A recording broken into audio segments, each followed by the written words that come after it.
Tässä esityksessä käydään läpi Odon CRM-käyttöä suomalaisessa yrityksessä yritysten välisen myynnin tukena. Käyn tässä läpi asiat sellaisena, kun ne on Odo 8 suomenkielisessä versiossa vakiona. Näkymän pitäisi olla siis sama kuin jos sinä asennat itse Odon käyttöön, etkä vielä ole tehnyt muokkauksia asetuksiin. Luonnollisesti monet Odon vakioasetukset voi ja kannattaa muokata sinun käyttöön sopivaksi, eikä käyttää vakioasetuksia. Muokkauksista julkaisen jatkossa eri esityksiä ja voit katsoa niistä tarkemmin, mitä voit muokata ja miten. Jos et löydä niistä tarvitsemiasi asioita tai jos haluat, että autan sinua muokkauksessa muuten, niin ota yhteyttä. Yhteystiedot löydät alta tai osoitteesta www.unkkuri.com. Sitten aloitetaan. Odossa on valmiiksi asennettu CRM-moduuli, mutta mitään asetuksia ei siis ole muutettu. Kirjaudutaan sisälle. Odosta löydät ylävalikon myyntikohdan alta asiakkaat ja oletuksena aukeaa asiakkaat näkyviin sivulle. Voit hakea oikean yläreunan hakutoiminnolla ja koitetaan tässä hakea Rannikon Sorvaus Oy:tä ja kun sitä ei löydy, niin perustetaan se. Eli haetaan ensin, ei löytynyt oikeaa yritystä, painetaan luo-nappia ja perustetaan yritys.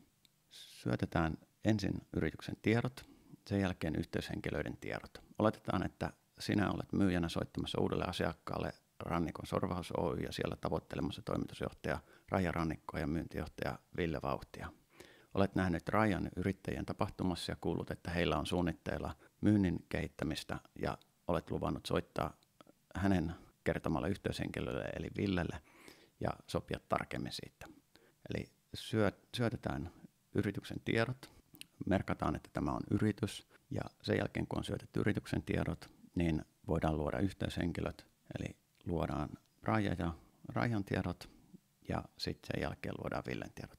Yhteyshenkilön syötössä voidaan tallentaa ja sulkea tai tallentaa ja syöttää uusi ja tässä tapauksessa otetaan ensin syötetään Raija ja sitten tallennetaan ja syötetään uusi Ville.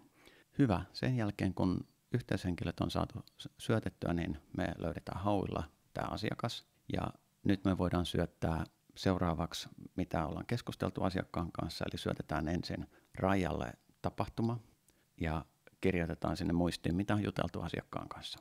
Sen jälkeen syötetään puhelu Villelle ja se voidaan tehdä joko niin, että syötetään se sillä hetkellä, kun soitetaan, tai niin, että syötetään se etukäteen muistiin, että kuuluu soittaa, jos on sovittu esimerkiksi, että soitetaan ensi viikolla. Oletuksena Odossa soitot on niin, että ne syötetään siinä vaiheessa, kun ne soitetaan, mutta asetuksella saa asetettua myös, että voi tehdä suunniteltuja soittoja. Ja sen jälkeen, kun Villelle on soitettu ja juteltu hänen kanssaan, niin kirjoitetaan ylös, mitä juteltiin. Tässä tapauksessa sovittiin palaveri, jolloin me voidaan soitosta jatkaa seuraavaan palaveriin ja luoda se samalla meille kalenteriin. Oma kalenteri löytyy ylävalikon viestit kohdasta ja sitä kautta me nähdään, mitä ollaan asiakkaiden kanssa sovittu. Ja sitten kun tulee Villen palaverin aika, kirjataan muistinpanot ylös ja merkataan homma suoritetuksi. Tässä yksinkertaisuudessaan soittojen ja tapaamisten kirjaaminen asiakkaille. Toivottavasti tästä on apua sulle myynnissä.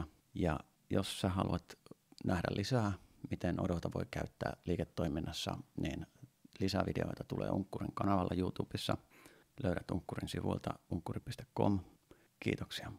Ja yksi juttu vielä. Jos sä haluat apua Odon hyödyntämisessä tässä asiassa tai laajemmin yritystoimessa, niin ota yhteyttä. Mut löydät osoitteesta www.unkkuri.com ja sähköpostilla veikko@unkkuri.com. Nähdään. Moi moi!